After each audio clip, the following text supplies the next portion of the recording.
দিন ধৰি নেৰানেপেৰা ৰাজ্যত নেৰানেপেৰা বৰষুণৰ বাবে আমাৰ মিলপাৰা তাপাবুৰী এখন দলং আছিলে, সেই দলংখন আজি উটি গ'ল আৰু এই দলংখনেৰেই প্ৰায় 9খন গাঁৱৰ লোকৰ যাতায়াতৰ একমাত্ৰ ভৰসা আছিলে। আৰু এই বাঁহৰ দলং হ'লেও আমাৰ বাবে পকী দলঙৰ সমতুল্য আছিলে। গতিকে এই দলংখন নদীয়ে যেতিয়া উটুৱাই নিছে, আমাৰ এই অঞ্চলৰ ৰাইজৰ যাতায়াতৰ ক্ষেত্ৰত সাংঘাতিকভাৱে অসুবিধাৰ সৃষ্টি হ'ব। তাতকৈ আটাইতকৈ বিশেষভাৱে সৃষ্টি হ'ব ছাত্ৰ ছাত্ৰীৰ ক্ষেত্ৰত। 1000ৰ অধিক ছাত্ৰ ছাত্ৰী আপোনাৰ আহি ৰামদিয়া কলেজ, এইফালে যিখিনি শিক্ষা অনুষ্ঠান আছে তাতে অধ্যয়ন কৰে, তেওঁলোকৰ ক্ষেত্ৰত সাংঘাতিকভাৱে কষ্ট হ'ব। গতিকে অসম চৰকাৰে যিহেতু ইয়াত এটা পকী দলঙৰ ইতিমধ্যে চেংচন দিছে, মিলপাৰা তাপাবুৰী পাৰঘাটৰ যি কলাজল নদীৰ ওপৰত দলংখন আমি দেখিবলৈ পাইছোঁ যিগৰাকী ঠিকাদাৰে লেহেম গতিত কাম আৰম্ভ কৰিছে।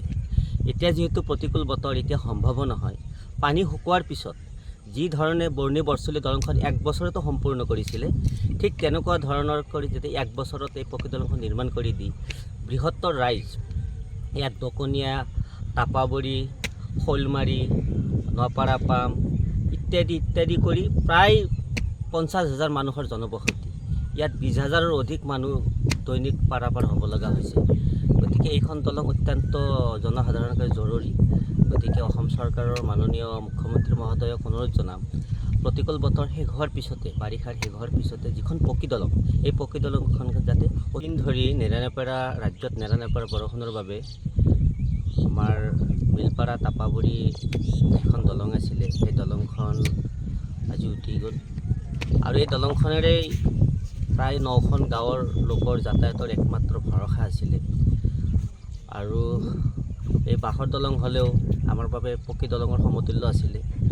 গতিকে এই দলংখন নদীয়ে যেতিয়া উটুৱাই নিছে, আমাৰ এই অঞ্চলৰ ৰাইজৰ যাতায়াতৰ ক্ষেত্ৰত সাংঘাতিকভাৱে অসুবিধাৰ সৃষ্টি হ'ব। তাতকৈ আটাইতকৈ বিশেষভাৱে সৃষ্টি হ'ব ছাত্ৰ ছাত্ৰীৰ ক্ষেত্ৰত।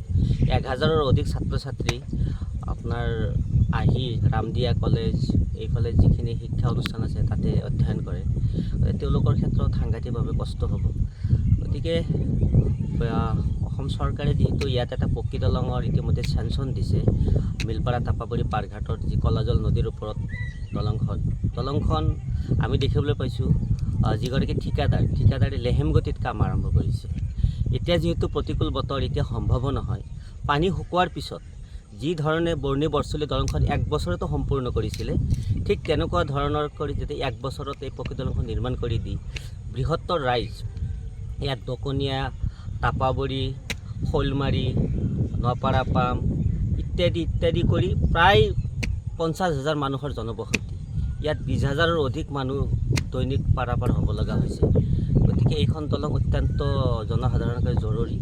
গতিকে অসম চৰকাৰৰ মাননীয় মুখ্যমন্ত্ৰী মহোদয়ক অনুৰোধ জনাম, প্ৰতিকূল বতৰ শেষ হোৱাৰ পিছতে, বাৰিষাৰ শেষ হোৱাৰ পিছতে যিখন পকী দলং, এই পকী দলংখন যাতে অতি সোনকালে নিৰ্মাণ কৰাৰ ব্যৱস্থা। মোৰ লখিমী কেইজনীয়ে ইমান বেছিকৈ গাখীৰ দিয়ে, মনটো একেবাৰে ভাল লাগি যায়। বিয়মৰ দানা খোৱাৰ পৰা মই বেছিকৈ লাভৱান হৈছোঁ।